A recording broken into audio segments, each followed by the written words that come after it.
as you can see, we're still waiting for one speaker. So 2 more minutes and then we can start.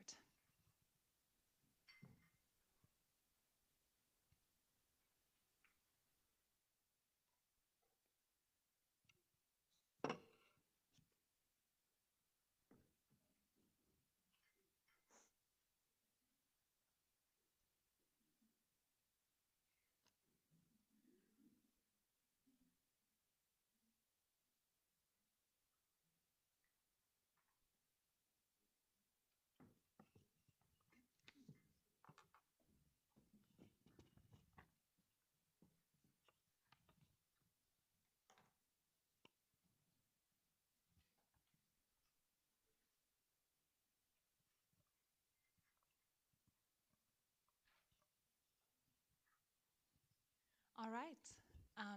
Good morning, everyone, and a very warm welcome to today's event on creating sustainable labor markets for a clean industrial transition. My name is Patricia Urban. I'm a researcher in the Energy, Resources and Climate Change Unit here at CEPS. And yeah, I'm very happy to see that so many of you are interested in this topic, which is perhaps not surprising given that green jobs and skills have been at the center of the whole debate on a clean industrial transition. And they're also highlighted in the political guidelines for the new commission. But today we want to go beyond technology-focused jobs and skills and move towards a broader and more systemic understanding of sustainability in labor markets. The Just Transition Framework underscores that a shift to cleaner industries will go hand in hand with implications for people's lives and labor markets. This is also reflected in the fact that we now have an executive vice president for a clean, just, and competitive transition in the Commission, Teresa Ribera, and her role also underlines that issues of social fairness are increasingly thought together with competitiveness and a clean industry. And we can also see that this is a very cross-cutting policy issue, given that other commissioners will also work on related topics, like Roxana Minzatu as the Executive Vice President for People, Skills and Preparedness, who is also responsible for labor gaps, quality jobs, and social dialogue. But what we want to discuss today is whether this approach will be enough to not only react to challenges of the green transition, but also proactively improve people's well-being within planetary boundaries. To do so, there is much potential in bridging policy silos between green and social strategies, and eco-social policies and sustainable welfare have been suggested as a way to do so and to make labor markets more sustainable both environmentally and socially. But if we look at the current political agenda, it seems that there is a very different language there. And the big question that we want to talk about today is, can eco-social considerations be integrated into the ambition to create competitive and clean industries? So to set the scene and also clarify what we mean by eco-social policies, Francesca will start off today's debate by giving a presentation of our research in this area. We've conducted several studies in the context of the Trans Euro Works project, where we also have this lovely roll-up over there. Thank you very much, Anna, who brought it all the way here. And I've also distributed some of our recent publications outside, if you want to have a look at the research we've been doing in this area. After Francesca's presentation, each of the lovely 4 panelists we have here today will give a short contribution of 5 to 7 minutes. And after that, we will move to a hopefully very lively discussion with all of you. So please feel free to ask questions, be critical, and engage with the discussion. And of course, we will finish at 12 with a light lunch. Francesca, the stage is yours. Thank you very much. Great. So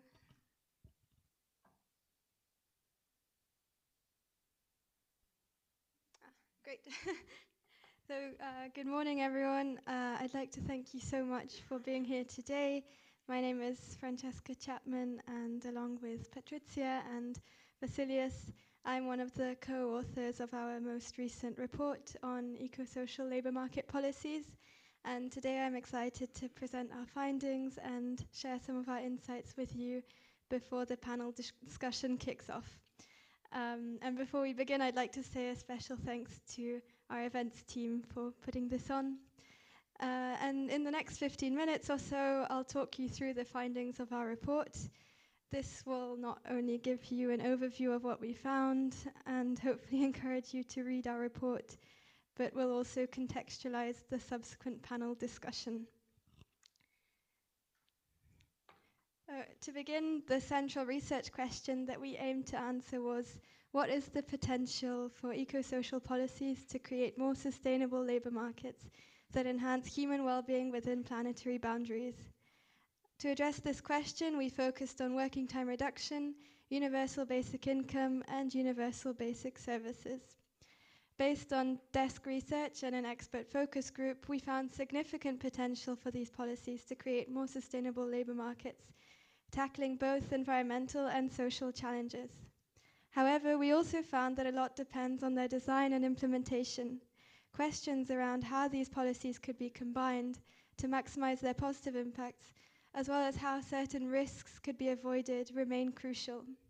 So we argue that ultimately, to deal with these challenges, we need more research and pilot projects, as well as broader societal discussions on these topics. Before explaining our findings in more depth, I'll just outline some definitions along with the broader context behind our research so you understand where we're coming from. So the theme of our report is innovations for the green transition, and much of the literature focuses on technological innovation, for example, renewable energy technologies, but we departed from this understanding and instead focused on the concept of social innovation. As you can imagine, this is quite a complex concept, so I won't explain it fully here. I'll just say that its key components include novel social practices designed to tackle societal issues, including environmental problems. Next, we understand sustainable labour markets to be markets that enhance human well-being within ecological limits. So we focus on both the social and environmental elements of sustainability. And finally, we follow Matteo Mandelli's definition of eco-social policies as public policies explicitly pursuing both environmental and social policy goals in an integrated way. Matteo is here with us today and will be speaking in the panel discussion soon, and is really the best person to explain this in more depth. For now, I'll just say that we used his typology in our report to focus on preventive eco-social protection policies. What this means is we looked at policies that both aim to prevent environmental degradation and challenges rather than react to them, and that are not explicitly focused on growth and employment creation. This reflects the fact that such policies have received relatively less attention in existing approaches to the green transition, but have attracted increasing interest elsewhere. Moving now from definitions to the specific relationships that justify our approach, we build on the idea that there is a link between labour markets and sustainability, both environmental and social. And the way labour markets are structured affects production and consumption, which in turn impact the environment and well-being. And you can see a very basic diagram to illustrate this relationship. And you can see there are different channels through which environmental sustainability and human well-being are impacted. There is also empirical evidence to support these relationships.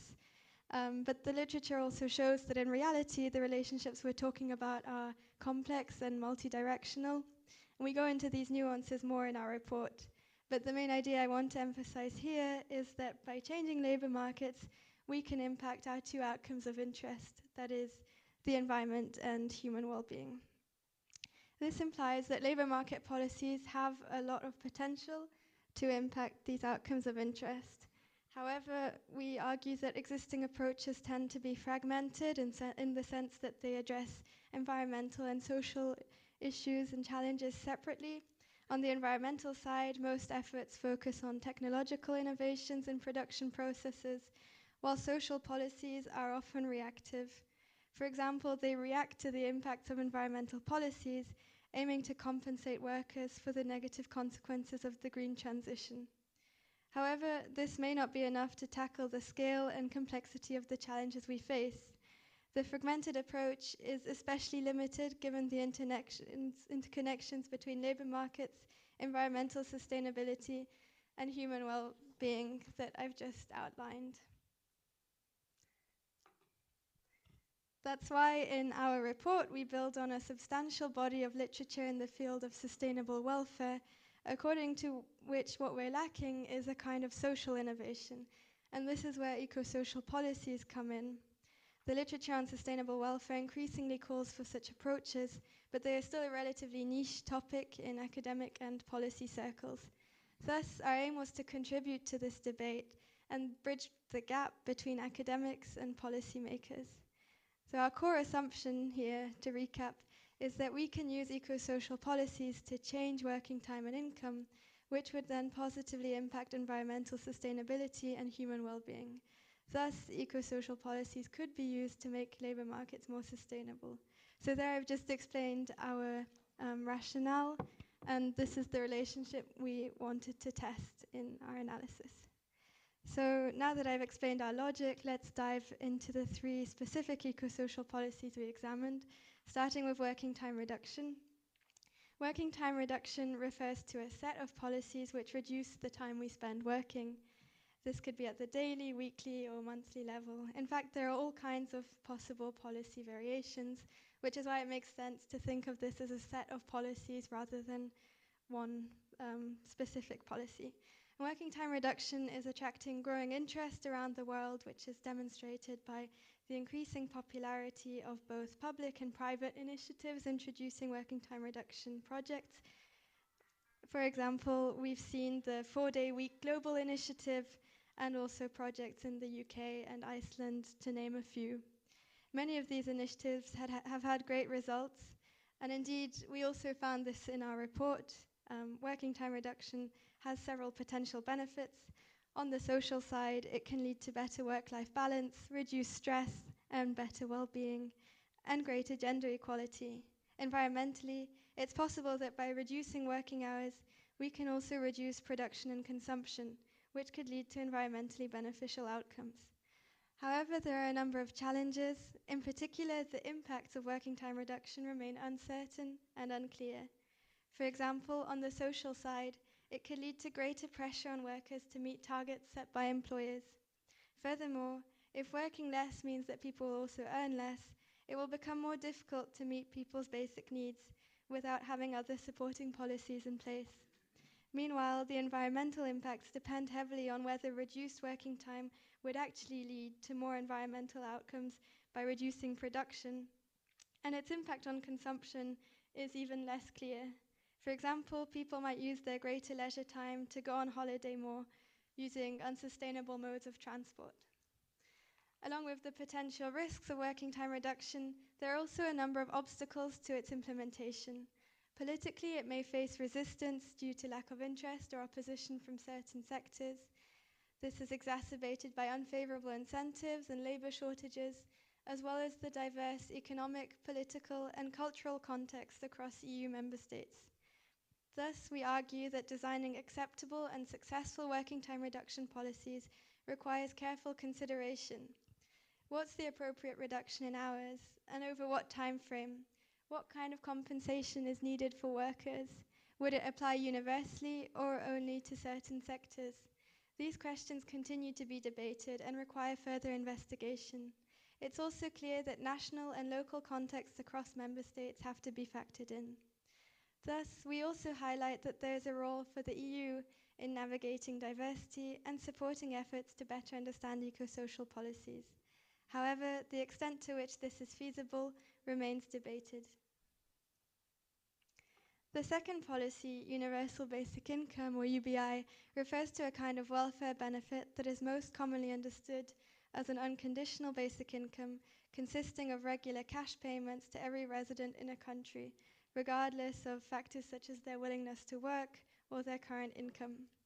UBI is associated with a number of positive benefits, which are largely based on the greater individual freedom that it could bring to individuals. Socially, it could offer people more leisure time, enhance their overall well-being, and empower disadvantaged groups by providing a safety net that's not tied to employment. Having leisure time might also promote more meaningful and less materialistic activities over resource-heavy consumption, leading to environmentally beneficial outcomes. Having access to unconditional cash payments might also support workers in transitioning to greener jobs by reducing their dependence on employment in brown sectors. But UBI also has a number of risks. In fact, UBI proved to be far more controversial among our experts than working time reduction. For example, it could exacerbate inequalities, and some argue that it might even undermine women's participation in the so-called public sphere.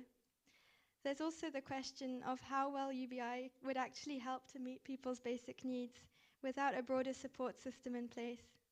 On the environmental side, there's concern that UBI could actually promote unsustainable consumption, particularly if there is no environmental conditionality. The policy is also politically controversial, which hinders its implementation.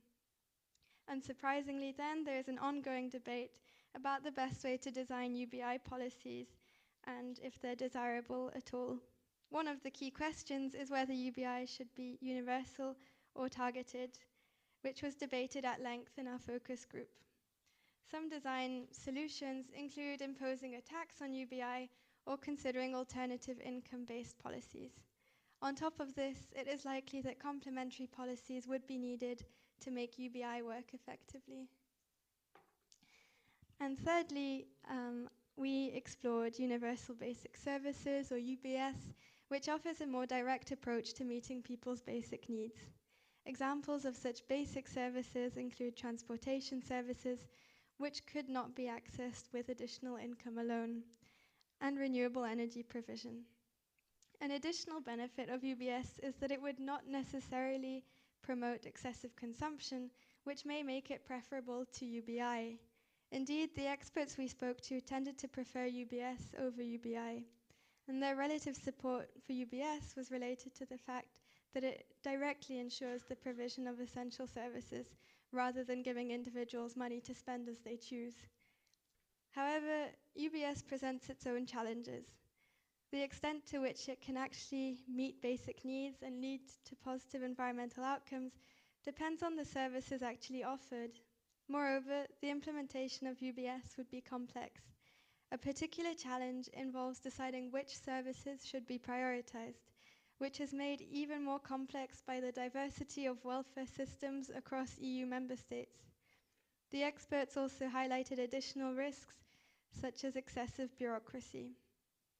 So, from a design perspective, it is likely that a more complex policy mix would be required, which addresses people's diverse needs.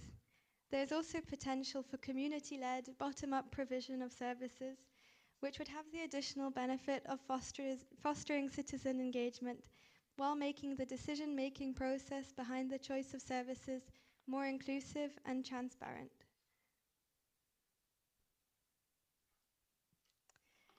Now that we've explored our findings, I'll leave you with some key takeaways. To sum up, a key implication of our research is that labor markets can become a lever for the green transition rather than just being passively impacted by it. This is because eco-social policies do have potential to create more sustainable labor markets. However, they need to be carefully designed and implemented. We argue that a combination of eco-social policies is likely to be the best way forward, based on the fact that many of them are deemed necessary but not sufficient to create sustainable labor markets. Additionally, eco-social policies must be tailored to local contexts. What's also clear is that more research and pilot projects are needed to better understand the impacts of different policy designs. This is especially true for understanding how these policies influence consumption patterns, as well as exploring the implications of combining different eco-social policies. Our report also calls for broader societal discussions on these topics. In particular, we need to rethink fundamental assumptions about the value of work and production, as well as the role of consumption in our lives. Finally, we think that the EU can and does play an important role here. For example, it can help to integrate insights from eco-social policies into its current approach, support pilot projects, and provide a platform for further debate and reflection. At the same time, it will need to navigate diverse national contexts and preferences, particularly given its limited competences in this field. Based on all these considerations, I'd like to leave you with some open questions. How can we better understand the impacts of eco-social policies and make them more acceptable? What policy mix would best support sustainable labour markets? And how can we promote deeper reflection on the relationship between work, environmental sustainability, and human well-being? And when it comes to the role of the EU, we also wonder, what is the EU already doing to tackle environmental and social challenges in an integrated way? And what more could it do? How will the new European Commission impact these dynamics? And fundamentally, do we need incremental or transformative change? I hope we can explore these questions in more depth in our panel discussion. But for now, I'd like to thank you very much for your attention. I hope I've sparked your interest in the topic and in our research, and I look forward to your questions.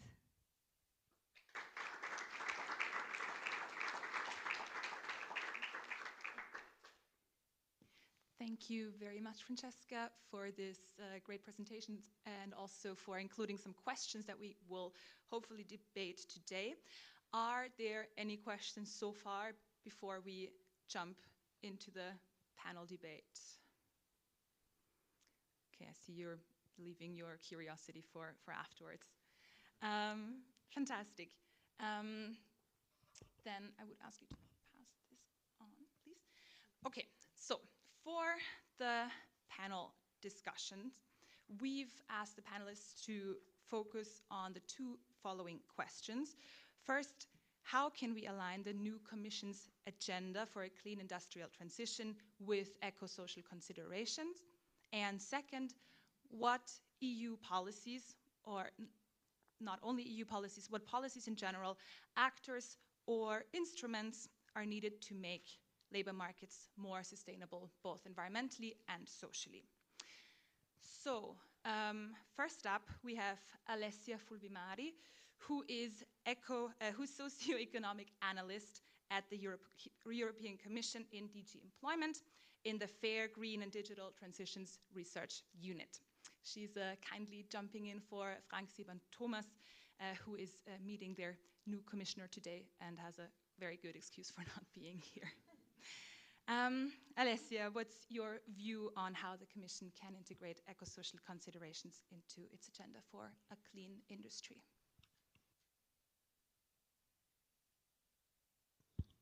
Yeah, now it works. Hi everyone, pleasure being here. I have a few slides, Patricia. I don't know if you... okay, that's already here. Thank you very much. So, Frank is meeting this morning the hopefully new commissioner to be seen. So I'm jumping in and I would like to, as we are moving in this green industrial transition and we are also transitioning into a new commission, I think it's useful to just start with a few facts and figures before jumping a little bit more into the policies. Your presentation, Francesca, was very, very inspiring, and I liked very much the fact that you said that labor markets can be lever of the green transition rather just being impacted by it. But now I will start with very standard, if you want, slide. So what do we know? How have been labor markets impacted by the green transition? How will they be impacted by the green transition in the future? What do we know? So what we normally say is that in the context of the green transition, there is potential for job creation, and we have the figure there up to 1 million additional jobs if the right accompanying policies are in place. That's the figure that you can find in the staff working document that accompanied the launch of the Green Deal. Now we have 1,000 of additional simulation exercises, but I think they all show that the net employment creation is going to be, in a way, marginal, likely to be positive. But the most important aspect is what happened within and between sectors, more than the net job creation itself. So we know indeed that there you can see, first of all, what, according to our analysis, are the sectors that are most affected by the green transition. We call these sectors transforming sectors. Some of them being very sizable, like manufacturing overall, with more than 30 million workers, up to smaller sectors, which are nevertheless still very, very impacted. A number of industries, as you can also see in the chart at the bottom on the left side of the slide, are expected to gain in terms of net employment, and this is primarily the construction sector, as you can see, but also waste management, renewable energy production, in particular related to electricity supply. But there are also sectors that we know are facing important job losses. These are the fossil fuel-based energy sector, mining, petroleum, and so on. And then there are other sectors, and a clear example there, it's the automotive sector, on which there is much discussion these days, which is expected to switch to clean production processes, so really affected in terms of how it's going to transform. There are lots of challenges related to these impacts. So first of all, the workforce, so all these changes, all this all the job creation and the job losses are very unevenly distributed across regions. And also we know that the sector, there is, in demographic terms, it's the workforce in these sectors is really far from being balanced. There at the bottom of the slide on the right side, you have this circle chart which shows that around 22% only is the female workforce employed in the green economy, just to give an example. We also know that these sectors, of course with differences across them, are characterized by population aging. They are relatively old age sectors. Of course, another big challenge in this context are labor shortages. We know that these sectors that are key for the green transition are also heavily impacted by shortages, which are related to a number of factors related to the skill sets of the workforce, but also to the working conditions. And we also know that the adult participation in training is relatively low in this sector. So on the one hand, we expect these sectors to change, to transform, to adapt, and on the other hand, as of now, they have a very low share of training in place. So, and in this map at the bottom, you can see also the regional disparities in the so-called energy-intensive industries, with some regions that heavily rely on those sectors, and these same regions are also those that show the lowest share of adult participation in trainings in these sectors. So double challenge for them. Going on, sorry, Patrizia, stop me if I'm taking too much time. Okay, good. Yeah, I just want to show some internal simulation exercises that we did together with the Joint Research Center. This is in the context of the Net Zero Industry Act that, as you know, was launched to scale up manufacturing of clean technologies in the EU. And the needs assessment that accompanied the Net Zero Industry Act showed that between 30,000 and 100,000 additional jobs will be created by 2030 to produce, in particular, two clean technologies, which are wind and solar related technologies. But what is important is that the biggest employment effect won't be in the production of these technologies, but more across the value chain. And concretely, when it comes to the installation and deployment of wind and solar power generation. And that's what the map shows. The first map on the left shows precisely the additional workers needed for the installation and deployment of wind and solar power generation by 2030. And you can see that the additional workers needed vary a lot across regions, and those who have the lowest share of renewable energy now are also those who will need, clearly, more workers by 2030. We say that in total across the EU, around 130,000 to 145,000 additional workers, skilled workers, will be needed. This clearly will also imply a sizable investment in skills, estimated to be moving from 1.1 to 1.4 billion by 2030, sorry. And in the other map, the orange one, you can see precisely how this investment in skills will differ across regions. It mirrors somehow the other map, showing that regions that now have the lowest share of renewables will also need more investment. Now I go into the policy, but we can come back on this also later. Of course, the EU has a just transition policy framework in place since the outset. As you know, the European Green Deal includes from its heart the principle of leaving no one behind. So the Just Transition policy framework, I'm not entering into the details now, but includes many initiatives from the policy guidance to member states to support skills developments. It also includes EU funds and then also research and analytical support, among others. Here I want to talk for a minute about the Council recommendation on ensuring fair transition towards climate neutrality, which I think responds somehow to what you have also presented, Francesca. Of course, your approach is much broader. But this recommendation was unanimously adopted by the Council in June 2022. And it's the first Fit for 55 policy initiative that was adopted by the Council.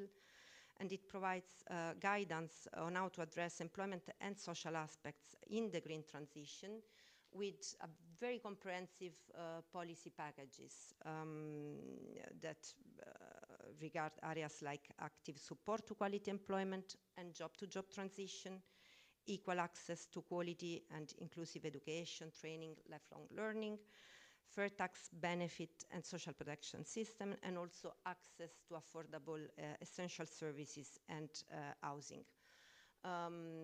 Maybe two aspects. It also promotes the cooperation with social partners and the whole of society approach. And these are two aspects as we are now in the phase that started precisely 1 year ago of monitoring the implementation of the recommendation across member states. Of course, huge differences across member states when it comes to the level of progress.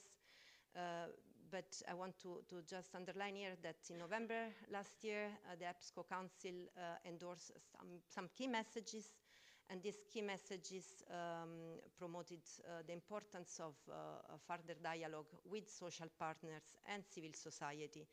And precisely in the spirit of the whole of society approach, this year in spring, we also had structured dialogues with social partner and civil society organizations. And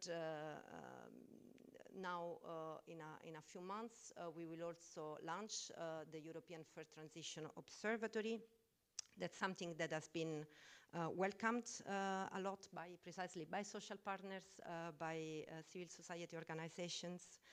The scope of it will be to improve the evidence base, promote and exchange best practices for addressing employment and social impacts in the green transition, but also it will include lots of data, analytical work, and it will benefit of an expert and advisory group. I don't know more than this at this stage, but we are also receiving many questions because the process of evaluation is still ongoing. Now, way forward, I just want here, as I don't have time, to stress one main element, which is the quality jobs roadmap. Very important in this context, as we need to be sure that the jobs that will be created will be of good quality. Here, this will include, of course, we look at wages, but also at working conditions more broadly. And I'm not talking about the last slide. I know I don't have time. I just want to say here one main message, and that's to say that everything we do in the context of the green transition, it's also to be inserted in the broader policy packages on employment and skills in general. And here I just wanted to leave there for you some initiatives that have been launched recently in the area of skills, working conditions, and labor shortages that also look at jobs in the green transition. Thank you very much.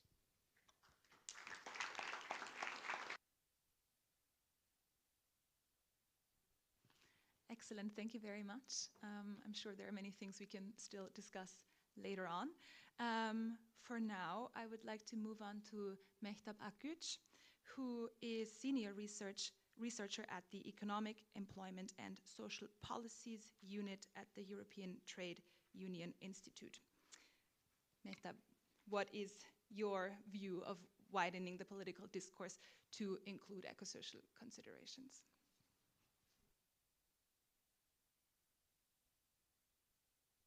Okay, now, yeah.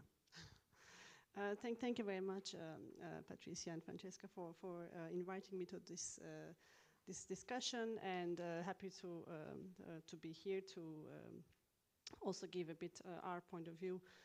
I'm from the research side of things. Just to remind, I'm not representing views of ETUC here, but as a researcher, we have been looking at these issues of, and I'm a labor economist, so I've been thinking a lot about how the green transition and climate change policies and so on will impact various aspects of the labor market.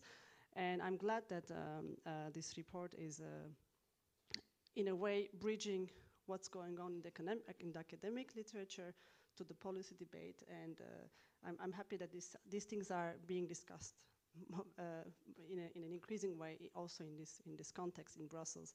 And it's not only a high level or, let's say, abstract debate in academic field, which I think Matteo can also confirm. We have been thinking about these things, but policymakers are not really with us yet. So I think it's good to put this together in this kind of discussions. So that's the first part. Then it's a little bit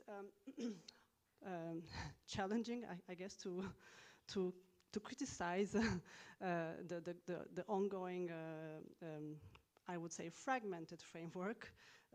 Just after Alessia has listed all those nice strategies and initiatives, which I think it's probably with good intentions and trying to tackle various challenges that various groups, workers, people will experience along this transition and mega trends that we are facing.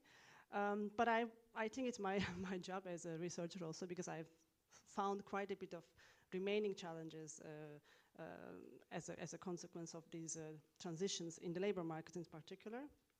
And it's important to understand this the challenges that remain, existing inequalities and heterogeneities that we see in the labor markets, in the economies, before we can talk about which policies we should tailor and how do we implement them. So as it was shown in those maps and projections, I mean, the unprecedented wave of restructuring will have, very unequal effects across, skills on many fronts. Skills groups will be impacted differently.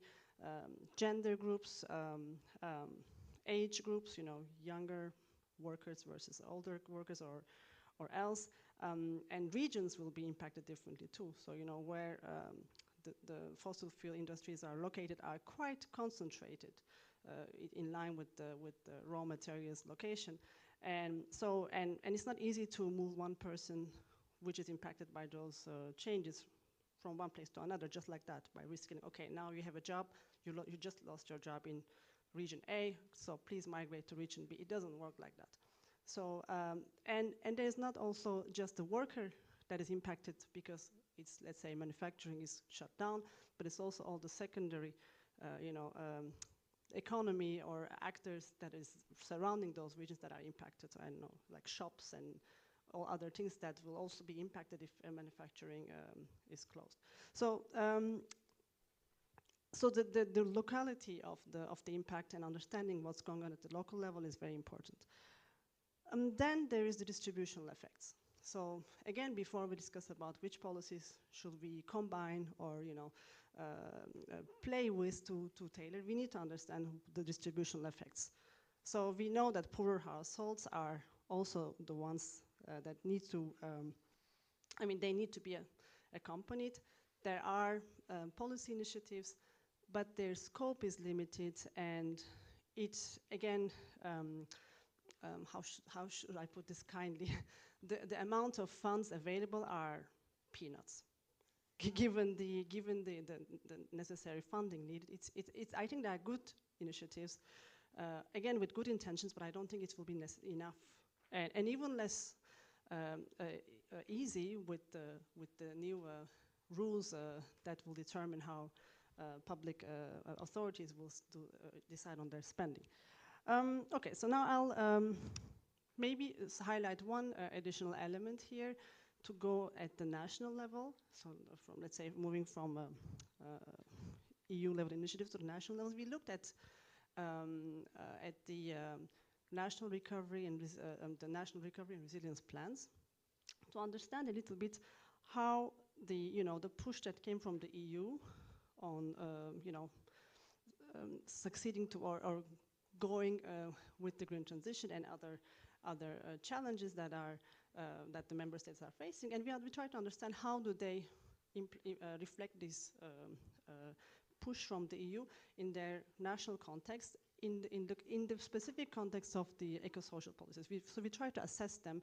Okay, do we see or how is just transition ideas are reflected in the national context? And we had looked at a few countries there in that respect, and we were a little bit disappointed to see an imbalance there. Imbalance in the sense that, as Matteo is sitting next to me now on this, how do we define eco-social policies?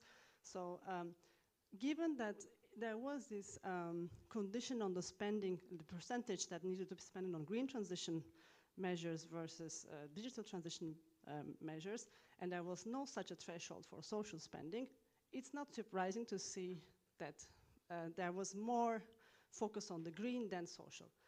And therefore, the eco-social aspect is weak, in our opinion, at least among the member states that we looked at.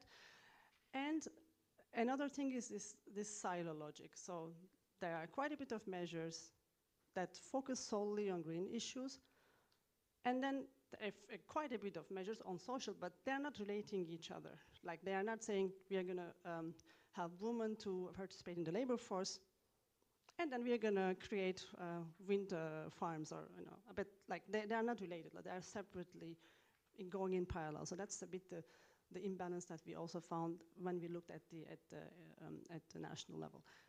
And I highlight the national level because, given that labor market policies are in the sphere of national competences, there's a lot left to the member states' discretion. I mean, fair enough.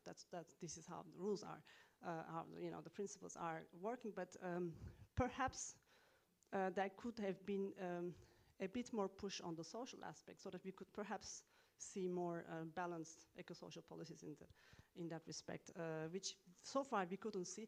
But these were again plans that were sort of intentions of what they would like to do. Of course, there are conditionalities and milestones, but we would like to also see, we should also see how they're implemented and see whether effectively they achieve those goals exposed, at least compared to when they were promised to do so. I think I will for now stop here, and I'm happy to come back to different dimensions of the eco-social policies, looking at it more from the heterogeneity in the labor markets that I highlighted in the very beginning, but I guess this can be done in the second round. So I leave it here for now. Thank you.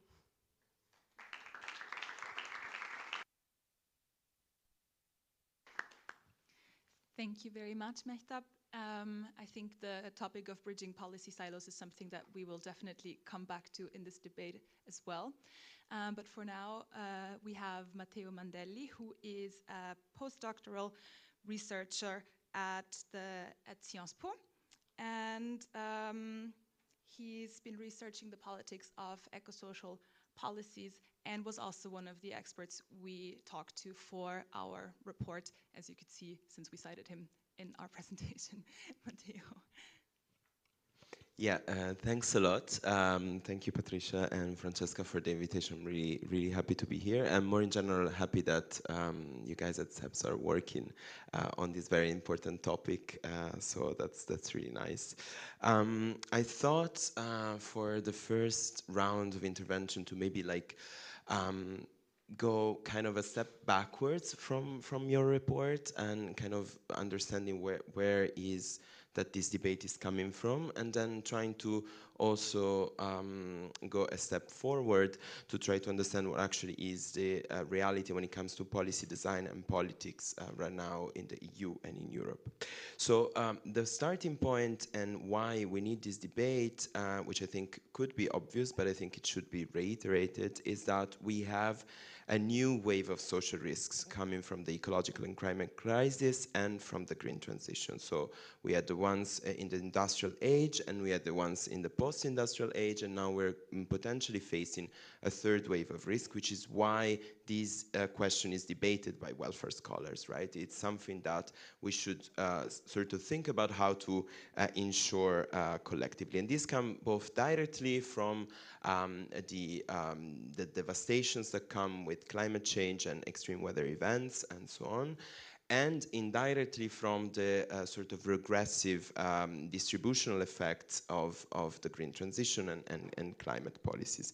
And this is why myself and other scholars have tried to come up with the concept of eco-social policy. So a new type of policy that would be designed precisely to address these new risks coming from the ecological crisis. So the main point about the concept of eco-social policies, and it's something that Mehtab has also just touched upon, is that they're not meant to pursue social and ecological objectives in isolation, but the main word here is policy integration, right? Trying to make sure that in the pursuit of these two objectives, we address the potential conflicts and trade-offs that are out there. So the core idea of these policies is precisely to address these new risks. But of course, the other point is to say that not all policies are the same, right? We learn it with the welfare state and the different designs that the different countries have put forward. And so there is a specific idea of eco-social policies that the EU and most member states have been sort of putting forward. So what is important to say is that, and as Alessia has just wonderfully shown, is that a framework and sort of eco-social framework is emerging, especially at the EU level, and there's many initiatives for the world of work. Of course, the main one still is the just transition mechanism, but there's also like more soft law type of policies, like the council recommendations that you mentioned, the Pact for Skills, and of course all of it is enshrined in the just transition objectives of the European Green Deal. So the good news is that something is out there and something is emerging. But when it comes to the national level, I tend to agree with MetUp. I didn't look at the national recovery and resilience plans myself, but I did look at the national energy and climate plans. And I try to dig into them in a desperate quest for eco-social policies. And actually, I found out that there were not that many. Only like 6 EU countries have put forward what we could say is a just transition framework at the national level, and this is mostly related to the transition out of coal or other types of fossil fuels. So of course, the example that all we can think of is Spain, who's kind of the poster child for a just transition, but even in Spain, this is still now related to the transformation of coal. And even when it comes to the Just Transition Fund, the European Just Transition Fund, my feeling from empirical interviews at the national level is that there is kind of a lack of Europeanization from this fund. So of course it's important resources, it's targeted resources, but it sometimes the beneficiaries don't really know how to use these resources. They don't really know how to use them in an eco-social way, because potentially they lack broader frameworks for these funds to be inserted in. So what can we say are the core characteristics of the EU and member states eco-social framework? Well, first of all, and here I come back to some of the words that Francesca has already said. First of all, it's kind of a very reactive framework, so we're tackling what we can say are the low-hanging fruits of decarbonization, which is mostly, for now, the phase-out from fossil fuels and hard-to-abate industries. So the funding right now limited, as Metap already said, not only in generosity, but also in time span and in the scope of beneficiaries that can actually access these funds, which makes everything very reactive. So we create a problem through our green transition, and then we kind of try to deal with this.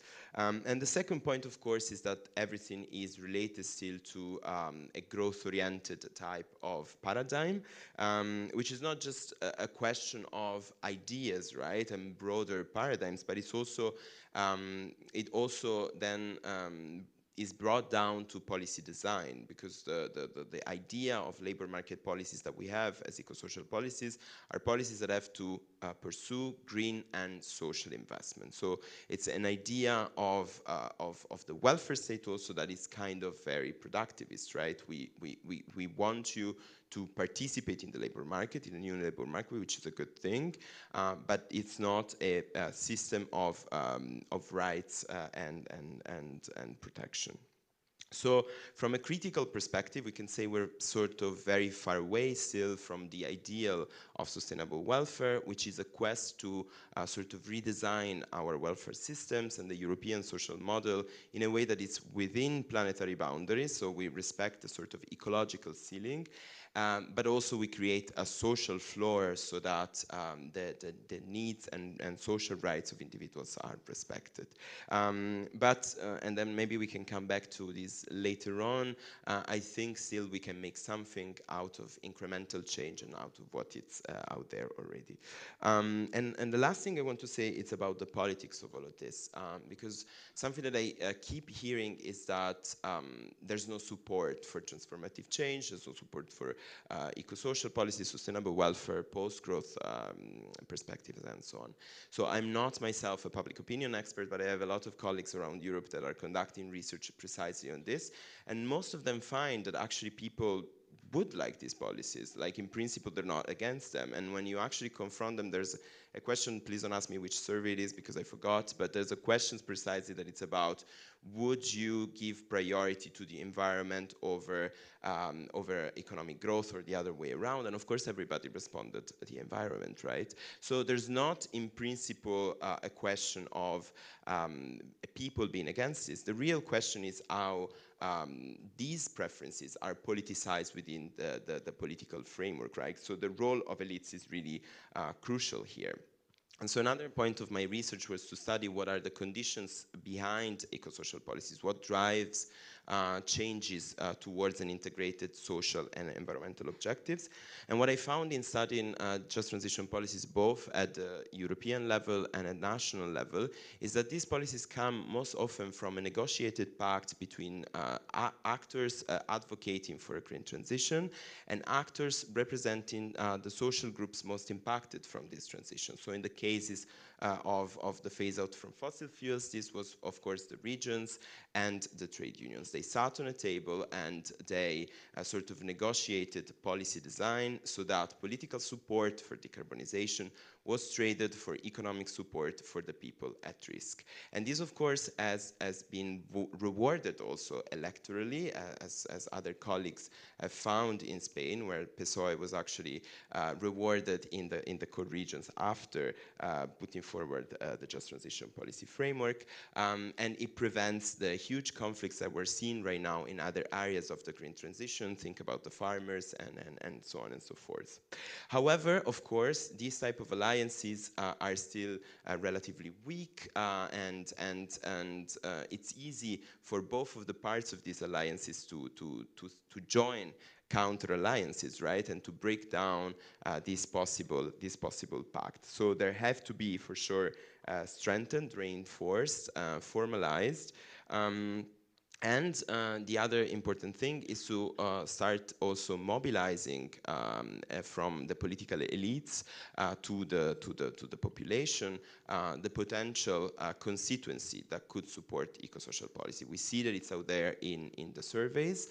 We know that there are a lot of subset of the population that already live within planetary boundaries and ensuring the social floor. So, but these people are also the least politicized. So a lot has to be done from political parties and organized interest groups to sort of mobilize these subsets of the population. Thank you.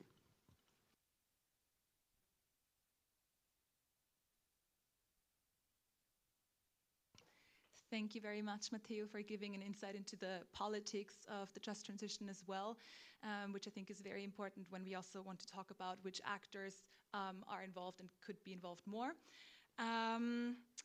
And last but very much not least, we have Isabelle Brachet from the Climate Action Network, who is Fiscal Reform Policy Coordinator, and we'll talk a bit about your more civil society-oriented perspective of the topic. Thank you so much. Thank you so much for inviting me to speak here. There are a number of points that have been raised, which will be really interesting hooks for the discussion, but I will start with what I had planned to say, which is how to bring eco-social policies in the clean industrial deal. I believe it's extremely important because the clean industrial deal is a policy proposal that will be out in the first 100 days of this commission, and it's supposed to be a framework that will guide most of the initiatives of the EU institutions for the next 5 years. So we need to get to make sure this clean industrial deal is green and social. So not only clean, but green, I will come back to that, but also social. And I would like to stress two proposals in that regard. The first is that we believe that this deal will need to ensure that when companies get public support, there are social and environmental benefits for the society. Indeed, I mean, it has been raised by METAP. There are cuts in public budgets at the moment, at EU level, at national level. There is a cost of living crisis. It's not the moment to transfer public funding in private pockets without having a return for everyone, a benefit for everyone. So what we believe is important is to have social and environmental conditionalities at the core of the clean industrial deal. And I can already outline 4 social and environmental conditions that we would like to see mainstreamed there, and we can go into more depth into them in the debate. The first one, you won't be surprised, is a do no significant harm principle for climate and environment. We believe that companies receiving public support should not harm climate and environment. The second is that they should have a plan at installation level to move towards more energy efficiency and resource efficiency, and also, of course, to shift towards renewable energy. The third condition is to respect minimum social and labor standards, and I can mention there that companies should engage in collective bargaining and respect collective agreements. They should support upskilling and reskilling of workers, that was alluded to earlier, and they should not relocate while they receive public support to third countries with lower standards. And then the fourth condition would be only for multinational companies, and it's about taxation. It's to make sure that they have a responsible tax behavior, and they should also publish country by country reports annually on the tax they pay in each country where they operate. So these four conditions, we believe, should be in the Clean Industrial Deal, and they should not only be conditions to disburse EU funds, because then that means that member states that have more fiscal space to support their industries with national budgets would not apply such conditions, and we would have a race to the bottom, basically on social and environment. So we need these conditions to be mainstreamed in everything, I would say, any form of public support to companies, be it the future competitiveness funds, that's an obvious one, but also we speak about de-risking tools in the next EU budget. If you de-risk private investments, the recipient company should have these commitments. It should also be a commitment by member states to implement these conditions in national budget. It should also be part of state aid, public procurement. So the potential is really huge. And yeah, we can come back into more details, but that's the idea we would like to promote. The second one, I said it shouldn't be only a clean industrial deal, it should be a green industrial deal. What I mean there is that the industrial transformation ahead is not only decarbonization, it's also going circular. And when I say going circular, I will say going fully circular. It means it's not just producing waste that we are going to recycle, it's using less resources and energy, it's reusing what we produce, it's repairing what we produce, and then recycle what we cannot reuse and repair. And that's a very deep transformation of the industry. It's needed for our economy, it's needed for the environment, and it's needed from a social perspective. For the economy, there was a recent report by Bruegel, which I was super happy to read, which explains how going circular, which means longer lifetime for products and lower use of resources and energy, is core to Europe's economy resilience and competitiveness. Why? Because our economy depends on resources imported. And in the geopolitical context today, we know that economic dependency means political dependency. So the only way we have to be less dependent is to innovate, to have products that are less resource intensive. It's to recycle, repair, it's to design products differently. And this, coming to the environment dimension, is crucial because most of the greenhouse gas emissions, the water stress, the pollution comes from mining and processing.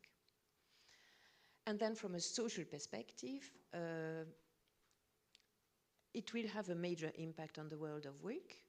There will be jobs that will be lost in the non-circular sectors. Evidence suggests that those job losses would mostly be outside Europe with low skilled jobs. But that doesn't mean we need to turn our back and not care about it. Of course, we need to analyze these impacts and be able to accompany also those changes in the global south. And there would be job creation in Europe. So there is always this number of 700,000 net job creation in the EU because of recycling and repairing. But this study is actually old. I mean, it's 2018. And it's not taking fully into account the possibility to reuse and to have more sustainable products. So we would highly encourage the Commission or researchers, academics, to look again into the potential net job creation and job losses. And we need, of course, a just transition approach to accompany these. And then, of course, there are societal benefits beyond, the environment benefits, the avoided costs of climate change, the fact that consumers ultimately would pay less because the products would last longer. I can give other specific examples, for example, in the housing sector, what would that mean, to be very concrete, but I believe it's better if I stop there to leave space for further discussion.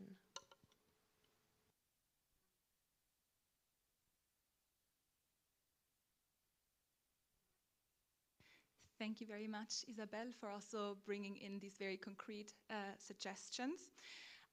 With that, we move on to the active participation part. So I hope you've gathered some questions so we can start off the debate. Okay, I already see 3 questions, 4 questions in the room, 5, fantastic. So let's maybe gather 2 or 3 and then move on to the next set of questions. So I think we don't have any mic roamer in the room. I will just, maybe actually, Francesca, could you, thank you. There's an, oh great. If you could please introduce yourself and. Yes. Kurt Geisert, I'm one of the guides in the House of European History. I have a question for you, Mrs. Fulvimari. Mrs. Ribera and Mrs. Minsatu were mentioned already.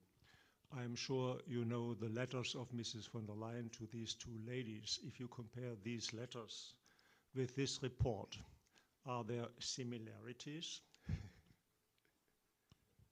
Thank you. Please. Milan Petit from the Systems Transformation Hub and projects here. I would like to quickly build on what Isabel just said and take it a bit broader, because I think when we talk about the just transition, the question is it just about energy intensive industry and manufacturing, or does it actually reflect the challenges there that the labor market isn't really working, and especially these are sectors that are least inclusive of all sectors. So therefore, would it not be an interesting way to see eco-social policies, to broaden the alliance, Matteo, to think about productivity enhancing policies and maybe increasing labor participation rate, because especially if you look at women participation rate across Europe, it's low. And so the question is, can eco-social policies help solve these broader economic questions and therefore broaden the alliance in favor of these eco-social policies? And to wrap it up, I think for Alessia, the question is then, how can we turn the recommendation into a directive so that actually member states are forced to implement them at a local level, which is where the labor markets are functioning? Thank you. And one more question from over there. Thanks, Tim Rentrop, also European Commission DG Employment, but speaking, of course, in a personal capacity and from personal experience. The dilemma for the circular economy, and I come to that for a more wide-reaching question, is that as long as repairing an object takes more time than to actually produce it, you will not find people doing the repair at a decent wage. If it costs €100 for an electronics engineer to look at a mobile phone for 2 hours to find a bug, that costs more than making the thing. That's a basic dilemma with the circular economy, which is never, as far as I can see, consciously, explicitly addressed. And that more widely, therefore, for speaking of just wages and decent job conditions, most of the jobs that are in shortage are with uncomfortable working conditions. Also, for example, in the green transition. Unless you like mountaineering, who wants to scale up a wind turbine for maintaining it? Nothing can be done to fill the shortage unless people are pressurized to feel uncomfortable and accept it as a compromise to do this nuisance job, but at least it is a job. Otherwise, how do you get people to do these jobs which are needed for the green transition, but which have working conditions that people don't like to do in? For example, tangible example, not quite, in Liège, an unemployment problem zone, the last school to train professional painters has closed down because nobody wants to do painting. It's not an interesting job for people, even though it's an unemployment hotspot. Thank you very much. All right, so we have 3 questions, one on the different narratives of ecosocial policies and the current Commission's agenda, one on how ecosocial policies can actually solve broader economic challenges, and can we turn the Council recommendation into a directive. I think both were addressed to you, Alessia. Everybody else, of course, feel free to come in. And then finally, how can we make green and circular jobs more attractive? So thanks for the question. What we can say, of course, we have read the mission letters and reread several times, I may say. What we noticed is that the element of the just transition and its policy framework is there. It's both in the mission letter of both EVPs, Ribera and Minsato. We also noticed a tendency that we welcome to overcome silos, and we see just transition aspects a bit more mainstreamed across the mission letters of the 2 EVPs and also other commissioners. So I think all this has to be seen as a positive sign. In terms of concrete policy action, what we see and welcome very much is the first European anti-poverty strategy, first ever, which will also ensure access to essential services, including energy and poverty. We have the first European affordable housing plan. That's also crucial. It also relates very much to the construction sector. That's one of the most affected one. The Social Climate Fund will come in operation. It will support vulnerable people such as energy poor and transport poor. I have already mentioned the quality jobs roadmaps that will ensure also a just transition for all, supporting training and first job transitions for workers and self-employed. And of course, the clean industrial deal, where I take also all the points from Isabel. It's new, and it's also very important to support competitive industries and at the same time quality jobs. That's what I can say. Now, on your question, Milan, well, as you know, so the treaty gives only shared competencies in certain social policy aspects. I think, nevertheless, the soft law emanating from the EU should also not be underestimated. It's in the form of recommendations, policy initiatives, and of course also in the context of the European semester. This being said, we have received a call from many stakeholders, social partners, to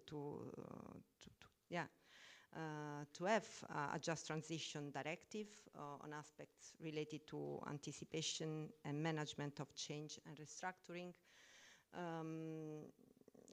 We take note of it, and let's see what happens in the current also political context. working conditions, Tim, happy to further discuss. We have already touched base on this, and happy to do bilaterally. And yes, of course, as we already discussed, some of the shortages in these sectors are related clearly to working conditions. Huh?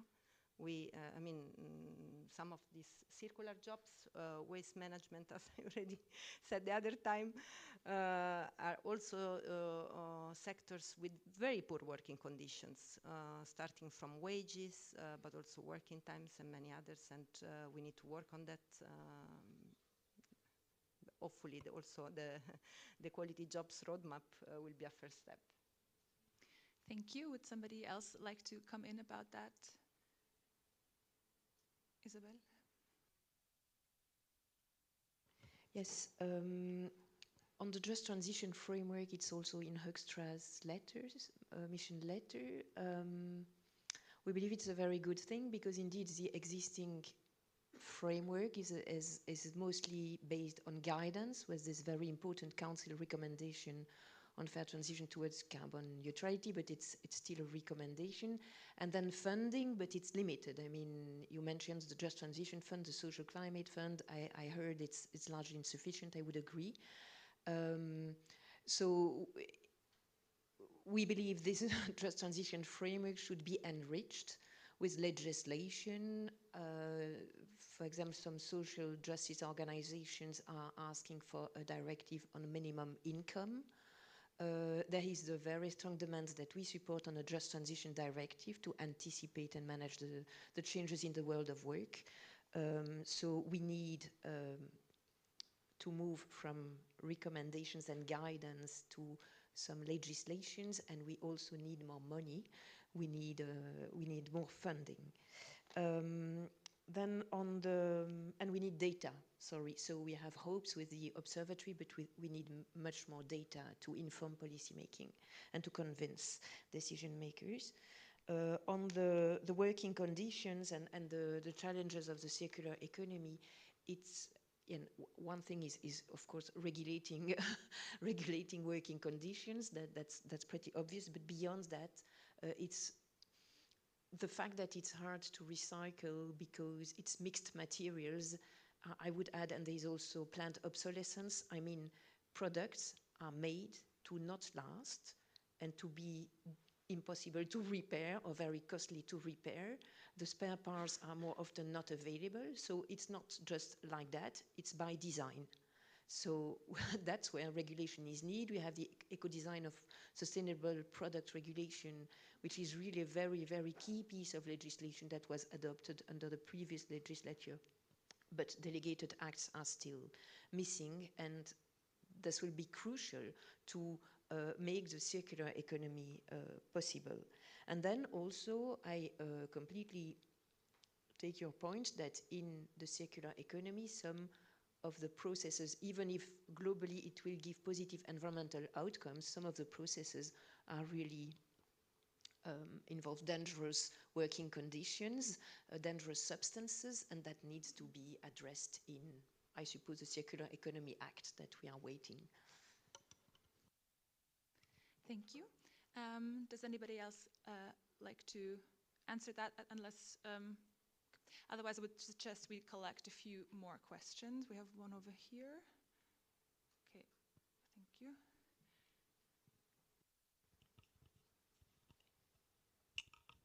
Yes, thank you. Willy de Bakker. I'm a former Euractiv editor and also founder of Euractiv at the time. And I worked also for the ETY. In the meantime, I'm pensioned. But we're really living in this EU bubble. I have the impression that you guys are not really aware what is going on in the world when I hear this presentations and even the comments, even from my friends, like the one from the ETY. One question I have, and one elephant in the room which has not been mentioned yet, is AI. Right? What is going to be the influence of AI on eco-social policies, or whatever you call it? Could you please try to think about that? I think this is an important development that we're just apparently not really aware of. Secondly, look what is happening last night and today still in the US and all that. The climate collapse is happening so fast, but really so fast, and we're still not aware. I mean, most of us guys have been working on sustainability and green issues probably for 20, 30 years, and I still think that most of us, we still don't get it. And therefore, if you come with these things like with the WTR, UBI, UBS, etc., nice, but this is male, pale, and stale. Sorry, this is male, pale, and stale. What we're going to have to go towards is care work. Care work is the key for the future, and caring, because the state will not be able to care for us anymore as it did before. Reparation of all that is coming with all the storms and the weather, etc., etc. Very, very important. So the whole security revolution that the EU is going through, I applaud in a way, but on the other hand, if I look at the Draghi report, security is very small, defined in a very small way. You know, it's defense, it's security for our industries, but ecological security is completely absent in this. I mean, even with the green ideas that are in there, it is absent. So please, could you think a little bit about that care work and impact of AI on whatever we're talking about here? Thanks. Thank you very much. There were a few more questions over there and over here.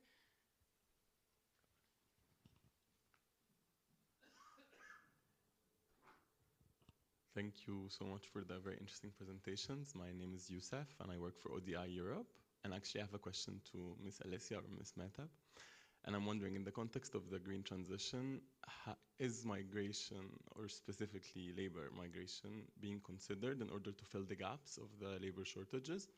And I am specifically speaking about like the construction sector, because it's one of the most affected ones, but I did not hear at all if migration was being considered, and I'm not just thinking about the standard south to north migration, but also within European regions. Thank you very much. Thank you. You also had a question, I believe?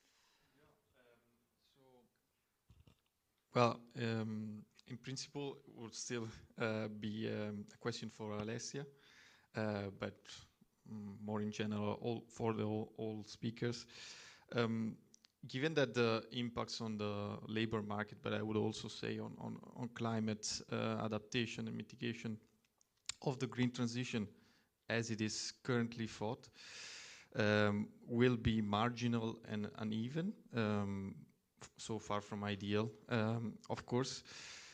In your view, and yeah, I would really also want to explore the possibility to shift to care work or to pay reparations, etc. But I see that as very politically infeasible. But staying to the research level, what is still needed if these impacts will be marginal to abandon the growth-oriented paradigm and at least as an imaginary exercise to move towards these more transformative policies like basic income or yeah.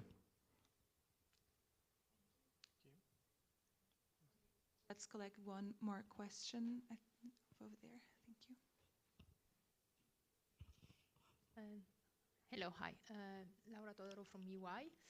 I have a question a bit for all of you, but I heard that you were, one of the aspects is, of course, someone advocate for a directive in this field, but at the moment we have, the open method coordination in this area, as we know.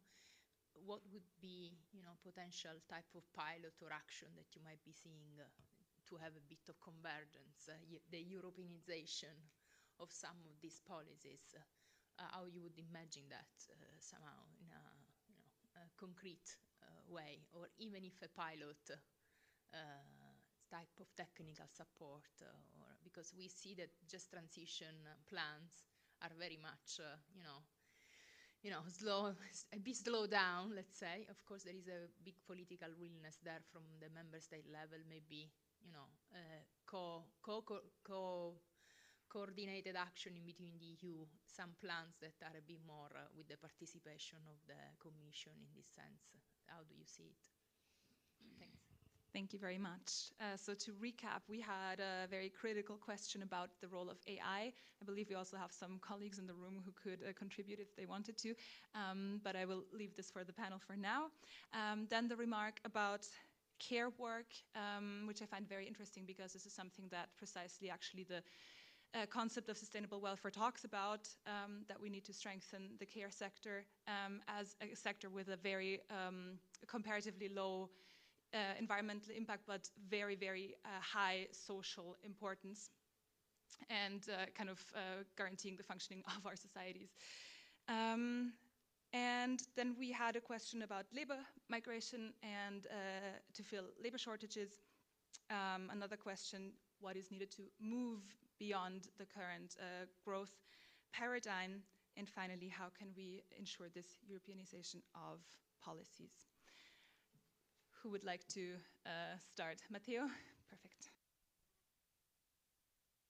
So I would like to pick on a couple of questions. The first is the one, how we politically move beyond growth. I've been thinking about this a lot also with the Green European Foundation. Not an easy answer, but well, the thing that I've been thinking about is that we can actually learn something from the farmers' movement, and we can learn a couple of things. The first is that I have the feeling that in that situation, the conflict, and especially the fact that small farmers and workers sided at the end of the day with big farmers, was due to the fact that there was no clear third alternative between the status quo and the sort of green transition without any social dimension, right?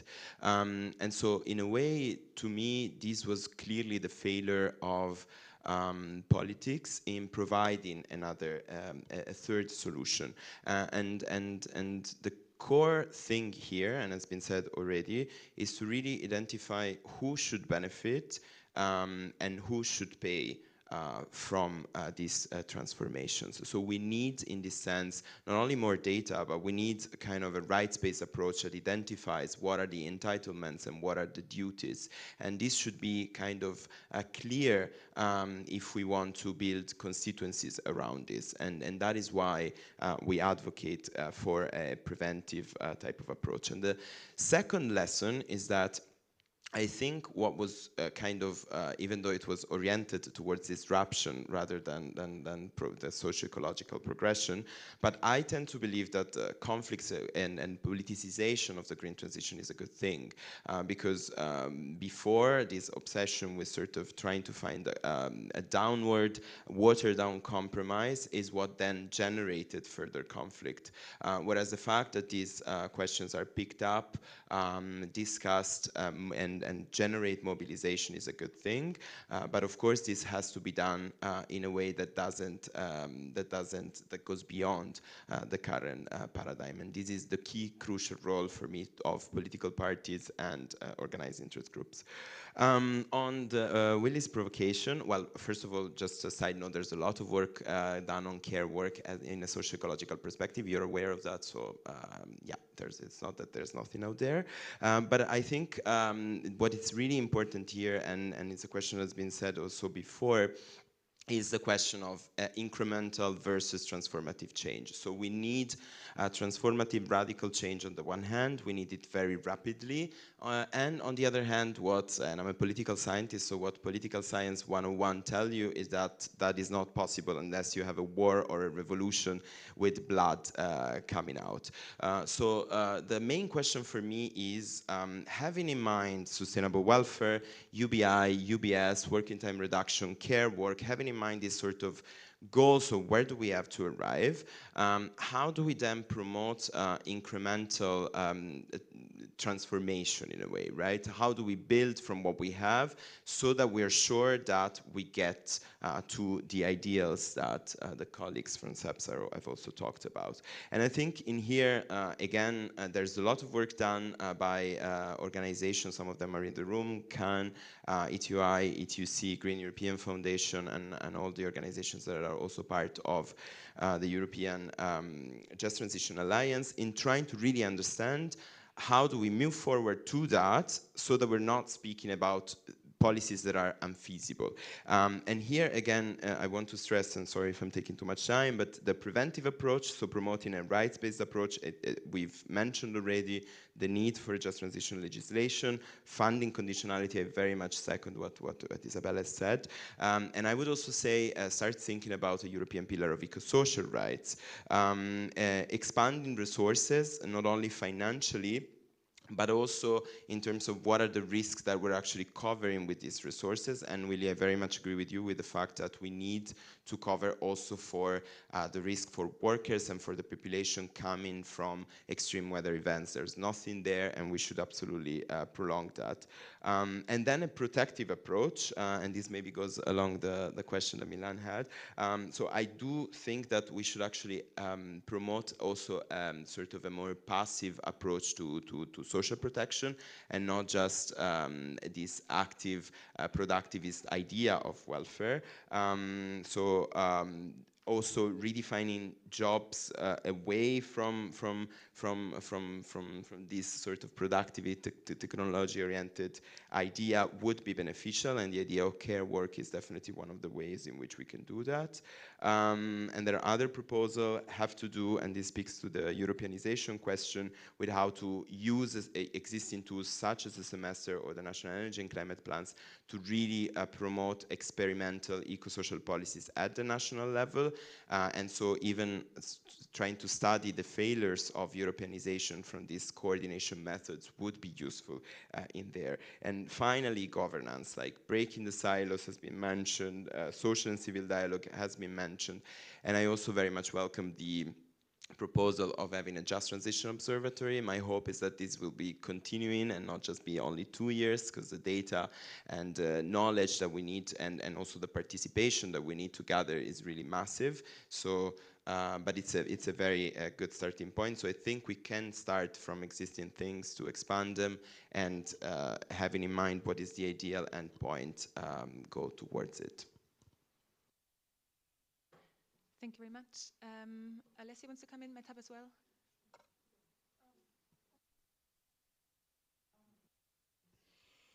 Okay. So on the question of migration, what has been done in this context, you certainly heard about it, is the youth talent pool to attract workers from third countries, including on working in green jobs, green occupations. Of course, much more should be done. We have seen the very uneven regional impacts. Clearly, it's not easy, as it was discussed and mentioned already, to move workers from one region to another one. Precisely, and this responds also a bit to the other questions that was asked. So, what further research do we need? We precisely need more research, more evidence on how to support job-to-job transitions in this context.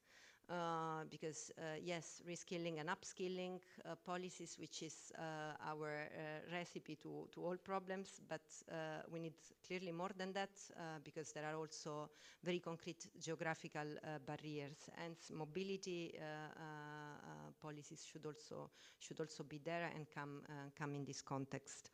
And precisely more research on job-to-job transitions, on how to support them, on the type of investment needed, but simply even understanding the profile of the workers involved in this context is very important, and we have huge data gap there. We really don't have information. So we talk about this, but we are unable to measure it, certainly at the EU level, I would say even at national level in some cases, or in very few member states we have this very detailed information. So here we are talking about things we don't know, so it's then difficult to also respond with very right and concrete policy actions. Now, you asked about a concrete pilot, and Matteo already referred to that. I would say, yeah, a bit what I already mentioned before, this European Fair Transition Observatory. For the time being, we think it's a very important, indeed, pilot, precisely because the situation across member states when it comes to the implementation of fair transition policies, eco-social policies, is very different. Even within member states, there are even very huge regional disparities there in the level of implementation. So we really think that a platform to exchange best practices, to gather more information, as we said, lots of data gaps. So we also need more evidence. It's important. We hope many of you to engage with this observatory, and the intention, yes, it's not to be one ad hoc, una tantum, but to really have this as an instrument that will help policymakers and everyone, civil society, social partners, to advance in the just transition. I take note of your very important points. AI cannot be ignored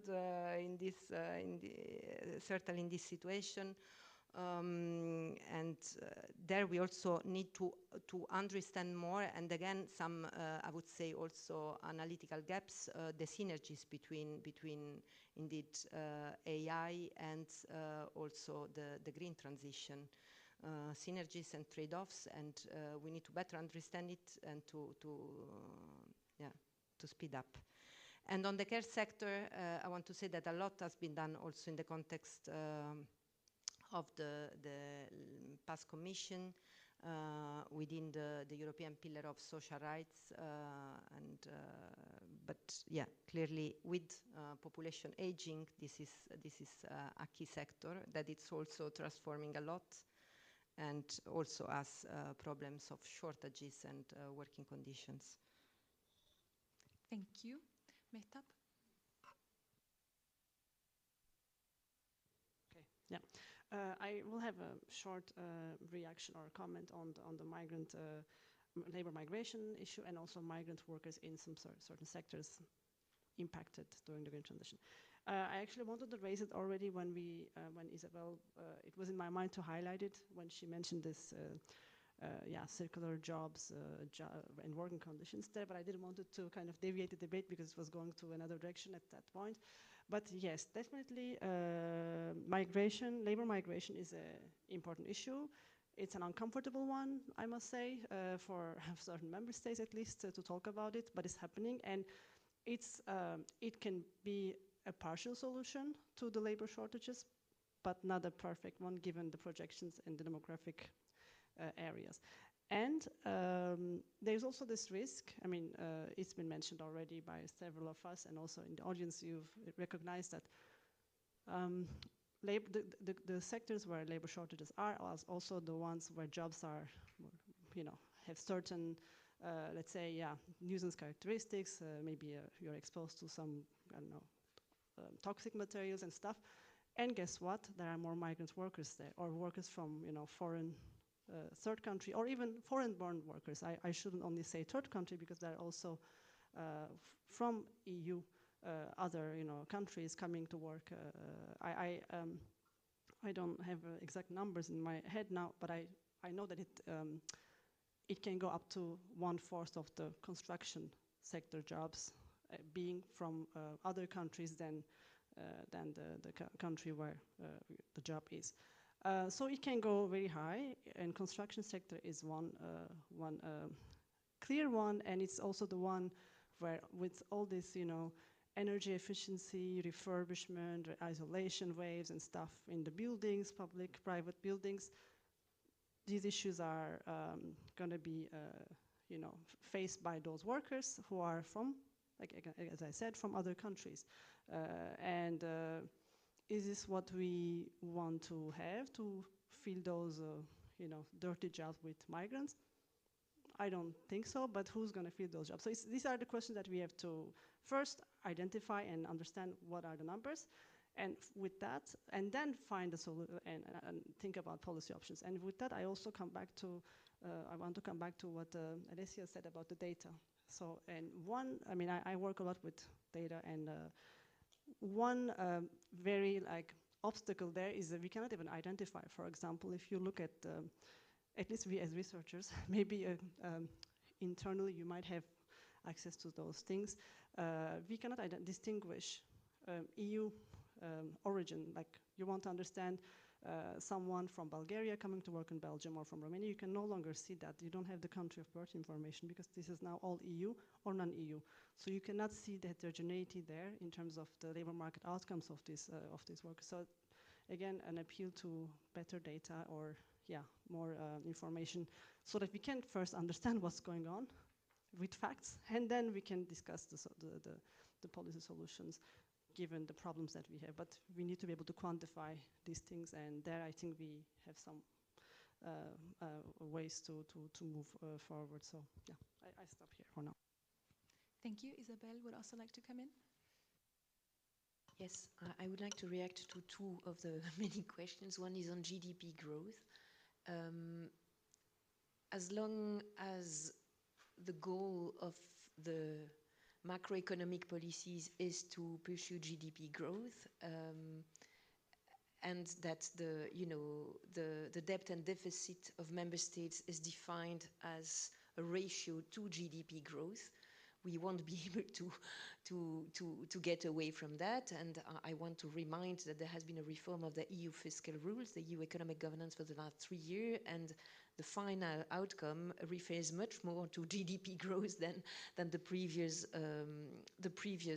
text. So that's problematic. And in fact, the European semester, which is the place where macroeconomic policies of member states are being coordinated, should have as a goal to deliver on social and environmental outcomes, if we speak about ecological and social, and macroeconomic policies should serve that goal. And at the moment, it's really the obsession about this ratio of deficit and debt to GDP, which doesn't say anything about the quality of public spending. It just looks at how much is being spent, but do we spend for the right things? That's not there, and very often, unfortunately, the country-specific recommendations emerging from the semester are asking member states to cut the cost of pensions, to cut the cost of healthcare. It's seen as a cost and not as an investment. So I believe that's a hard nut to crack, but it's a key element. I also wanted to react to Mr. from Euractiv about and connect the very first presentation on universal basic services and also universal basic income. In a way, the missing piece is how much does it cost, and also, I mean, coming back to what you said, sir, about the reality today is the coming back of austerity policies in about half of the member states, because the debt and deficit rules are what they are. Member states are obliged to respect these, debt and deficit to GDP unsubstantiated ratios, and they have to make these cuts today. So we see an erosion since years now, especially the last 20 years, of public services or essential services. We see them in at least all the member states I know, and then we speak about universal basic services. So I also feel we are a bit schizophrenic. Let's try to preserve and defend the essential services that we have to start with, and say that they have a crucial role to play in these very, very, very challenging times of transition. Thank you very much. I think we have time for one last round of questions. Who would still like to come in? We have Alexandre here. I think you in the back had a question since the start. Anyone else? Okay, then we have time for long answers. Thank you very much. My name is Menno Bart, and I'm with the Adecco Group. We are an HR services company. I really like your approach in looking at integrated policy making, right? Social and green, or eco, as you want to call it. I'm wondering how far we can take this integration, because I think there's a third element to consider here, and that is the buzzword, of course, that has taken a grip of Brussels in the last couple of months, and it was briefly mentioned before, which is competitiveness.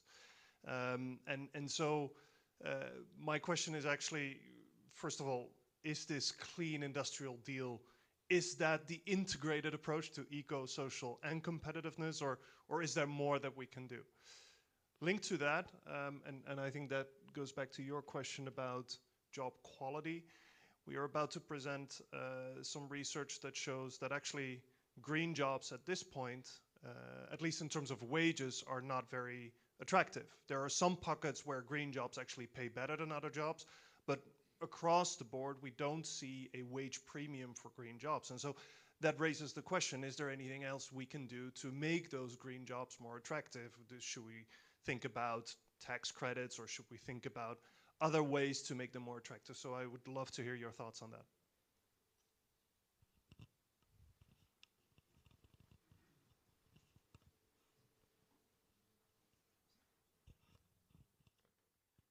Thank you very much for the presentation. So I have a question. It was raised, I think, this survey question about the acceptance. I think this is a bit at odds with what we see now, because there's a right-wing government in France, there's far right winning in Germany, in Austria, in the Netherlands. So, I mean, and these political parties, usually they run on a platform where it's less, I mean, they would slow down, no? Like installation of wind, all these kind of things. Usually they run on this, so they will halt this kind of aspect. So that's the first question. And then I have a second question. So, because I'm not, definitely not an expert on this concept, so, but I feel that in some way the EU with this fair transition framework is moving towards some sort of eco-social policies, no? Or is it an infancy? Or I mean, how to bridge a bit what Francesca showed in her presentation with this fair transition? Is it not going far away, or yeah, I don't know. Just to bridge a bit the two things. Yes. Thank you very much. Anyone else? Okay. Then to recap, does the Clean Industrial Deal already integrate eco-social and competitive policies, and if not, what else can be done? Also connected to the debate on green jobs again. Then about social acceptance and in the face of increasing right-wing governments across Europe, and finally how to create a better bridge between the existing and emerging just transition framework and these eco-social policies that we've been talking about today from a sustainable welfare perspective. Who would like to come in first? Isabel?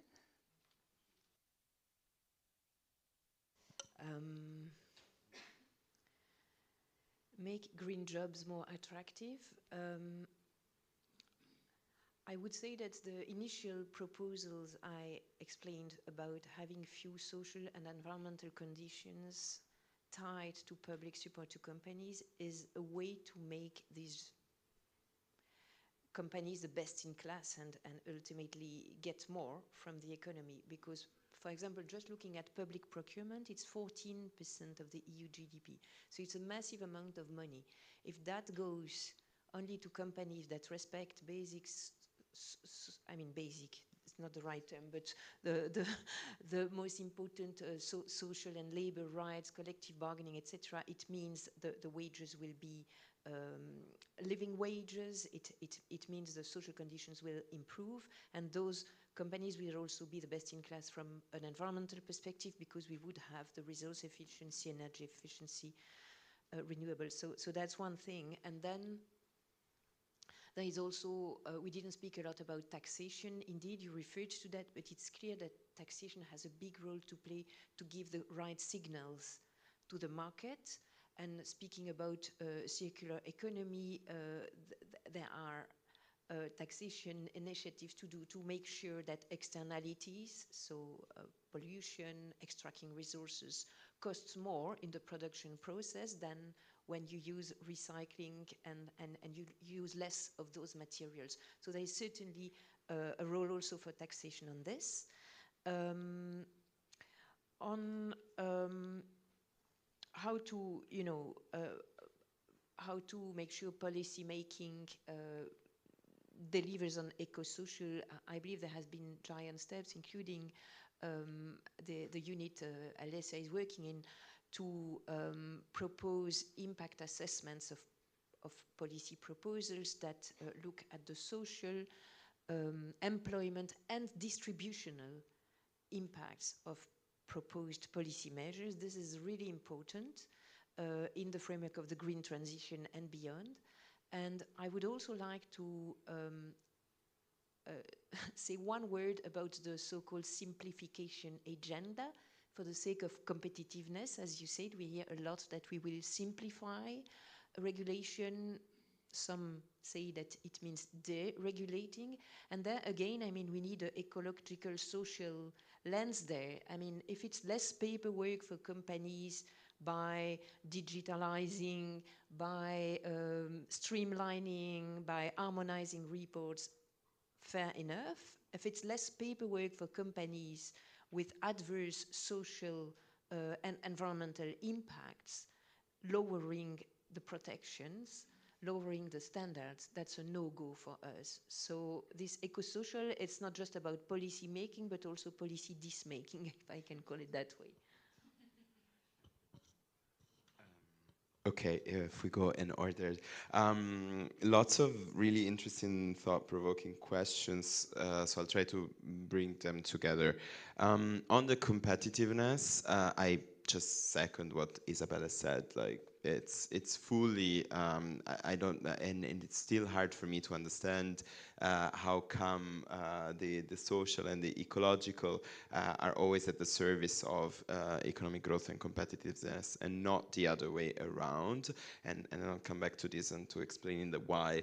But I think what is needed here is also to understand, as Isabella said, we probably need some sort of growth and some sort of competitiveness, but we need to understand where do we need this. Like we need to compete and to grow in which sector and for which purposes. If it's about services, which type of services for which people, and so on.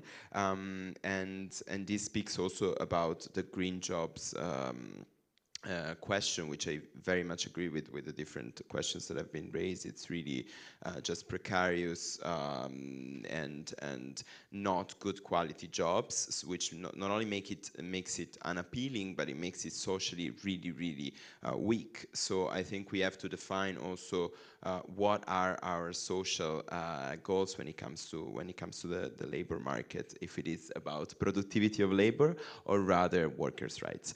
And then about the reasons why we're here and sort of from a political perspective, what I see here is kind of a failure of elites in sort of politicizing what in principle is there in the population. So it's hard to interpret these surveys when we confront them with the actual results of the elections. I agree with you. But what would the surveys say, and it's not so surprising to me, is that for people, social rights and environmental protection are important and more important than the economic growth.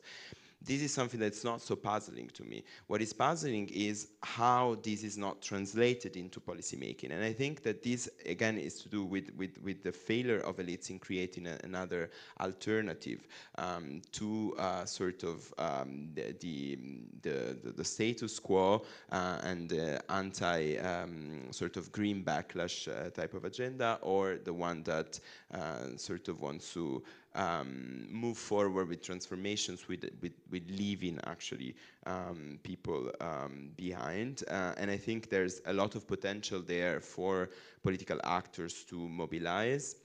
Willie talked about care. I think care workers is one of the categories in the population that arguably already lives within planetary boundaries and ensures a social minimum. So why don't we pay more effort into politicizing, mobilizing this type of categories? And why do we always have to sort of settle for the watered down minimum compromise, as in like, okay, it's the era of competitiveness and austerity, let's just like play along with it and see what we can do.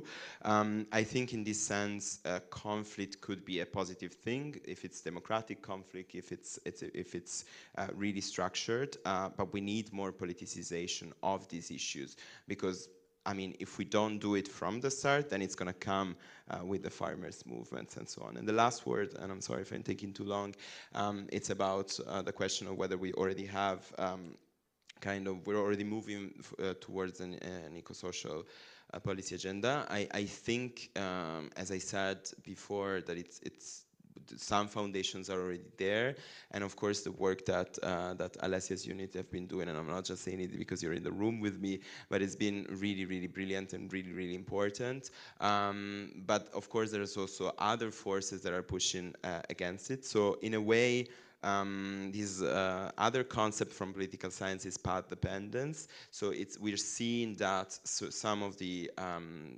institutions that have been put out there are moving forward, and they're moving towards an eco-social perspective. But real path dependence is which is an institutional self-reinforced and that moves forward and it's hard to dismantle.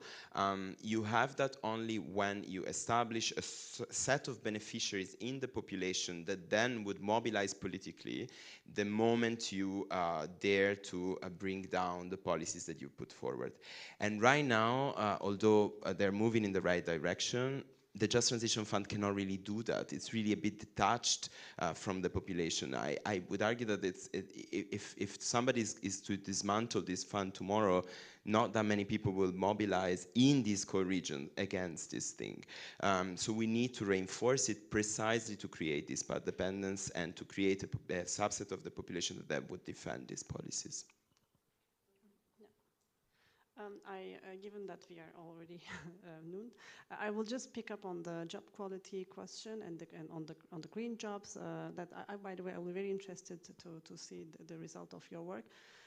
First, I don't know how the green jobs were defined in this specific context that you mentioned, because that's also a debatable area. What do we count as green and what not?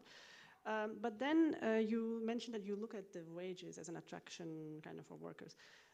I agree, it's an important, very important aspect, but it's not the only dimension of job quality. There are other, working time. Do you have enough rest time? What kind of working conditions you have? Do you have protective material if you're in the, the green, whatever, recycling sector?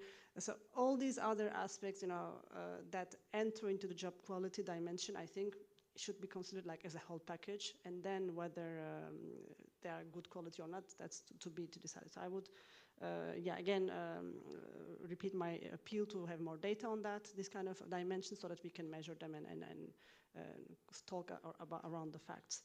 And then once we know what dimensions are missing, and then we can target policies around that dimension. Is it about working time? Is it about resting time? For example, working time reduction could be an attraction point for some sectors. Maybe if we offer those, green, but let's say hard jobs, let's say, because of, I don't know, you need to wear all these protective materials, etc. So maybe they can work shorter days in a week as a compensation, because you're dealing with difficult materials and stuff like that. So a combination of policies could be reflected, but we need to know, we need to be able to measure those issues. So again, data is missing, but yeah, thank you. I think I'll start with your point, which I fully agree. Indeed, we had a workshop a few weeks ago, precisely on green jobs, on how to define green jobs. So here we are talking about working conditions of something we still don't have a very clear definition, nor a very clear measurement. So we just have ideas of the sectors involved, of the type of task profiles, but there are many open questions. What about someone who tries to works in the fossil fuel, but tries to make the sector slightly greener. Is that job green or not?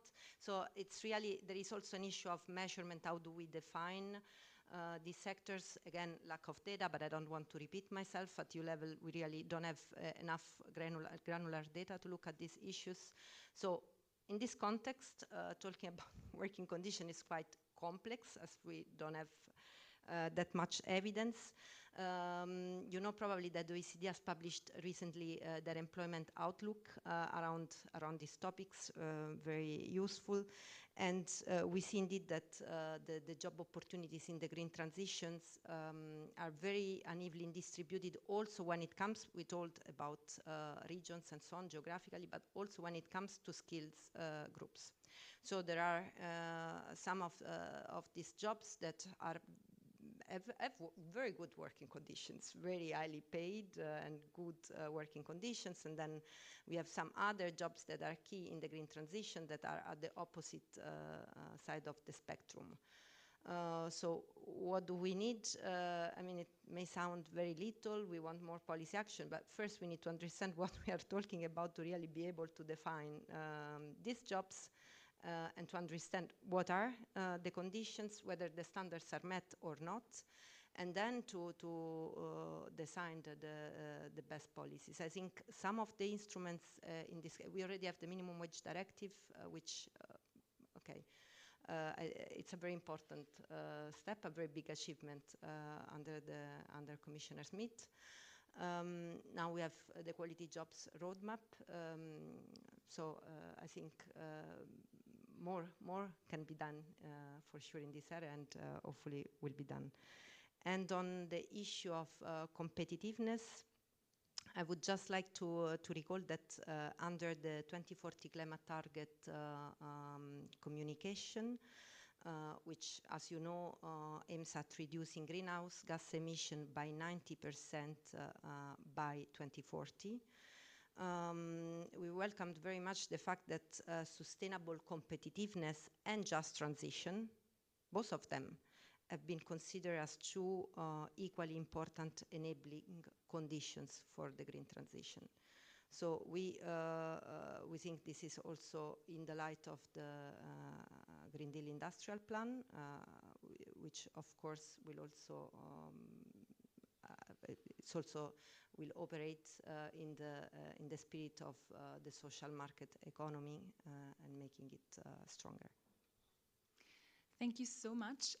Since we're already over time, I will spare you my brilliant concluding remarks. I invite you to give a big round of applause to our speakers.